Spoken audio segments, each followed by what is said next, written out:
It's Tuesday morning. காலையில் எழுந்திரிச்ச உடனே வீட்டில் இருந்த ஒட்டடையெல்லாம் எடுத்துட்டு மெஷின்லேயும் சைட் வைஸாக துணியெல்லாம் போட்டிருந்ததுனால அதுவும் அலசி எடுத்துருச்சு. ஸோ காய போடுறதுக்காக தான் வெளியே போயிருந்தேன். வெளியே முன்னாடி போர்ட்டிகோ ஸ்பேஸ் இருக்கிறதுனால அங்கே தான் எப்பவுமே காய போடுறது. அதுக்குன்னே தனியாக ஸ்டாண்ட் இருந்ததுனால ஸோ காய போட்டுட்டு வந்து சூடாக ஒரு டீ குடிச்சிட்டு மதியம் லஞ்சும் சாப்பிட்டுட்டு வெளியே கிளம்பிட்டேன்.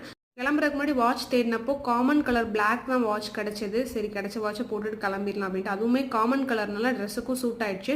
ஸோ ஃபைனலி மாமியார் வீட்டுக்கும் போயிட்டு ஈவினிங் ஸ்நாக்ஸ் வந்து ரெடி பண்ணியிருந்தாங்க. பொங்கல் 2 பச்சை பயிறு கூடவே டீயும் போட்டு கொடுத்தாங்க. குடிச்சிட்டு அதுக்கப்புறமா எலக்ட்ரிக் அப்ளைன்சஸ் ஷாப்புக்கு தான் போயிருந்தோம். போயிட்டு ஒரு இண்டக்ஷன் ஸ்டவ் வாங்க வேண்டியிருந்தது. ஸோ வாங்கிட்டு அங்கே என்னென்ன ப்ராடக்ட்ஸ்லாம் இப்போ நியூ கலெக்ஷன்ஸ் வந்திருக்குன்னு சுற்றி பார்த்துட்டு இருந்தேன். எனக்கு ஃப்ரிட்ஜ் மேலே ஒரு கண்ணுங்க, எப்போயுமே ஃப்ரிட்ஜ் பெருசாக வாங்கணும் அப்படின்னு சொல்லிட்டு சூன் கண்டிப்பாக வாங்கணும். அதுக்கப்புறம் நைட்டு வீட்டுக்கு போகிறதுக்கு லேட் ஆகவே டின்னரும் வெளியவே வாங்கிட்டு வந்தாச்சு. ஹஸ்பண்ட் புலாவ் அண்ட் சிக்கன் தான் ஆர்டர் பண்ணியிருந்தாரு. நான் வந்து பன்னீர் 2 சப்பாத்தி போதும்னு சொல்லிட்டு டின்னர் சூப்பராக கம்ப்ளீட் பண்ணியாச்சு. எனக்கு டே இன்னைக்கு இப்படி தான் போச்சு.